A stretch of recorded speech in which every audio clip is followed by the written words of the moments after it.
Bismillahirrahmanirrahim. Assalamualaikum warahmatullahi wabarakatuh.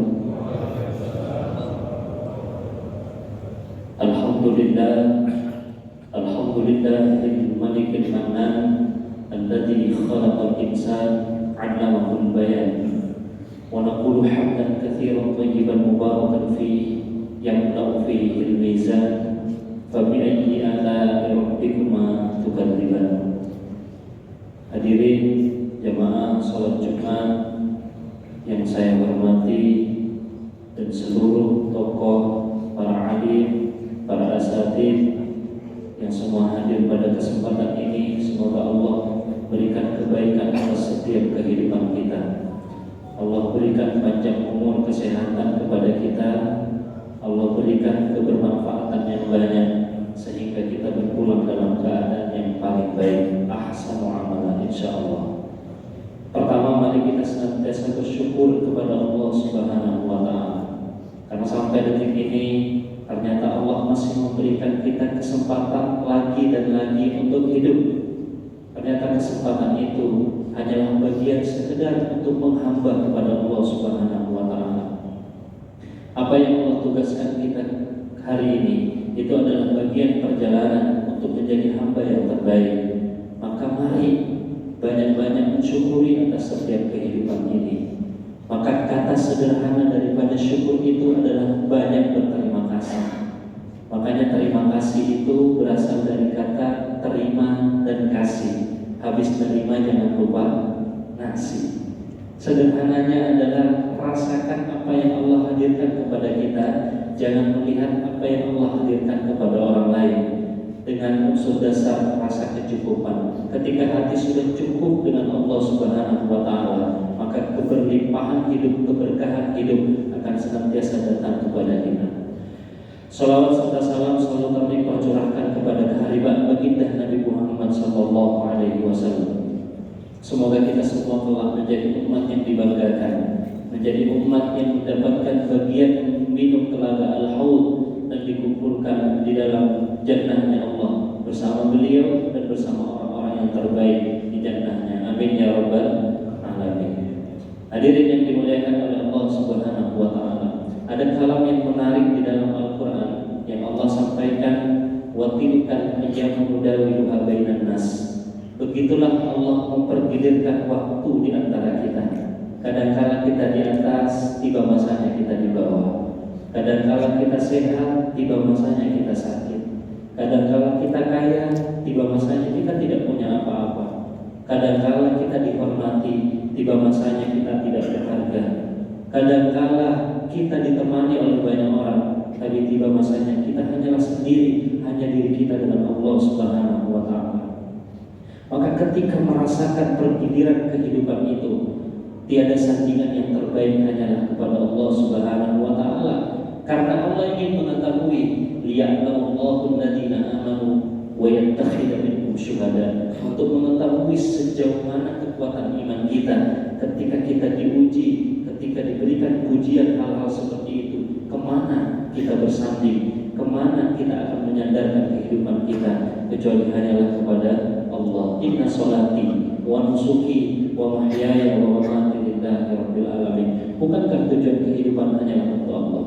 Maka di waktu yang singkat ini setidaknya ada 3 hal yang akan menjadi pola terus-menerus yang akan kita dapatkan dalam kehidupan. Apa yang pertama? Selama kita hidup, kita akan merasakan dan akan mendapatkan komentar daripada orang lain. Apapun yang kita kerjakan selalu menuai komentar daripada hadapan manusia. Mau baik kita lakukan, jangankan yang buruk, yang baik pun kita lakukan, itu akan menuai komentar daripada hadapan manusia. Tetapi kita ini bertujuan baik di hadapan manusia atau baik di hadapan Allah. Itu yang menjadi pola yang harus kita pahami bersama. Maka ada kisah menarik di dalam Al-Quran, yaitu kisahnya Luqmanul Hakim bersama anaknya ketika naik di atas keledai. Beliau naik berdua bersama anaknya lewat satu perkampungan. Kata orang kampung, itu anak sama bapak tidak berberi kebinatangan. Masa binatang sekecil itu dinaiki berdua. Akhirnya turun, anaknya turun, bapaknya tetap di atas. Lewat perkampungan yang lain, kata orang kampung, itu bapak nggak kasihan sama anaknya. Masa anak sekecil itu disuruh narik keledai? Akhirnya dibalik, anaknya di atas, bapaknya di bawah. Lewat satu perkampungan, kata orang kampung, itu anak nggak kasihan sama bapaknya. Masa bapak setua kita seperti itu disuruh narik keledai? Akhirnya turun dua-duanya dari keledai itu. Lewat satu perkampungan, kata orang kampung, itu anak sama bapak tidak mikir kan keledai itu bisa dinaiki. Lama-kelamaan anaknya kesal, "Pak, kalau gitu kita ikat kakinya." Diikatlah kakinya keledai itu, diangkat lewat perkampungan yang lain. Kata orang kampung, "Ini orang gila." Berhenti sejenak, Luqmanul Hakim tanya sama anaknya, "Nak, apa yang kau dapatkan sepanjang perjalanan?" "Ya, sepanjang perjalanan kita selalu dikomentari oleh orang.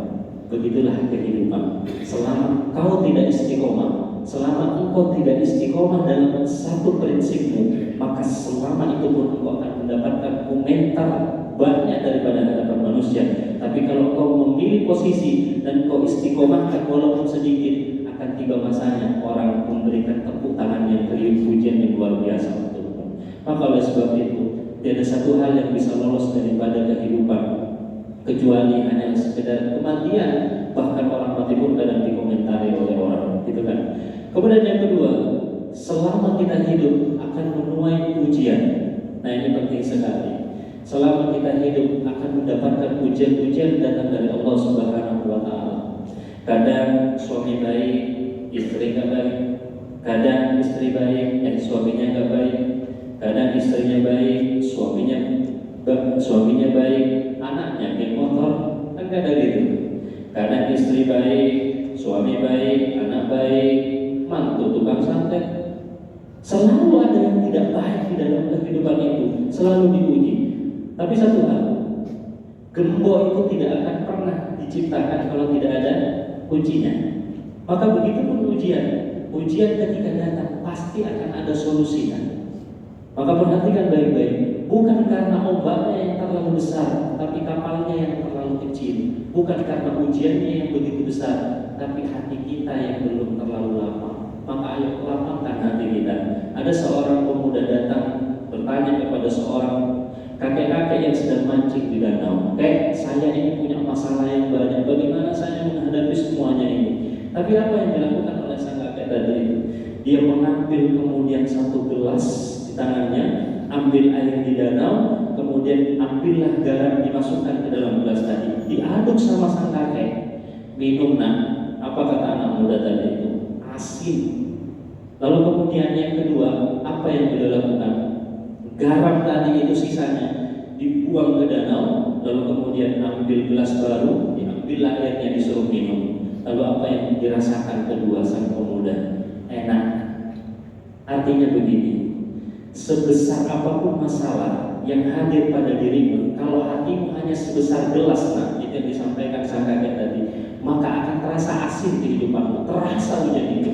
Coba seandainya kau lapangkan sedikit hatimu, kau luaskan, maka sebesar apapun ujian datang kepadamu, maka insya Allah akan terasa nikmat. Makanya doanya Nabi Musa, "Rabbi shrah li sadri wa yassir li amri wahlul 'uqdatam min lisani yafqahu qawli." Kalimat pertama yang beliau minta adalah, "Ya Allah, lapangkan dadaku." Bukan "Ya Allah, permudahkan urusanku," tapi konsepnya adalah lapangkan dadaku, luaskan hatiku.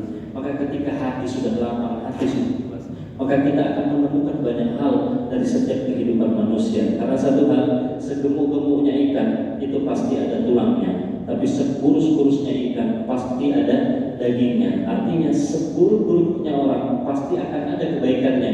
Begitupun sebaliknya, sebaik-baik orang pasti ada keburukannya. Maka yang perlu kita lihat bagaimana kebaikan-kebaikan orang lain. Itu yang kedua. Kemudian yang ketiga, yang terakhir, selama kita hidup akan diintai yang namanya dengan kematian. Kita akan wafat, kita akan meninggalkan dunia. Apa yang Allah hadirkan kepada kita hari ini hanyalah sekedar amanah. Maka sanggupkan amanah itu kita berikan dengan cara yang terbaik, sehingga ketika nanti diminta pertanggungjawaban oleh Allah, kita dapat menyerahkan dengan dalam keadaan yang terbaik. Maka semua yang ada pada diri kita hari ini akan dikembalikan kepada Allah Subhanahu wa Ta'ala. Tapi satu hal, lihat masjid yang begitu luar biasa ini. Berapa banyak orang yang menyimpahkan hartanya di masjid ini. Orangnya mungkin sudah boleh wafat, tapi ketika masjid ini dipakai mengalir pahalanya ke alam kuburan. Berapa banyak panti asuhan yang butuh dibantu, mereka membantu, tapi mereka sudah wafat. Ketika dilakukan begitu luar biasa, mengalir pahalanya ke alam kuburan. Oleh sebab itu, semoga 3 hal itu menguatkan kita, menguatkan kepribadian kita untuk menjalani kehidupan, dan semoga kita mendapatkan keyakinan kita menjadi hamba yang terbaik, dan semoga kita wafat dalam keadaan yang terbaik, husnul khatimah. Itu saja yang bisa saya sampaikan pada kesempatan ini. Mohon maaf atas segala kekurangan dan kehilafan.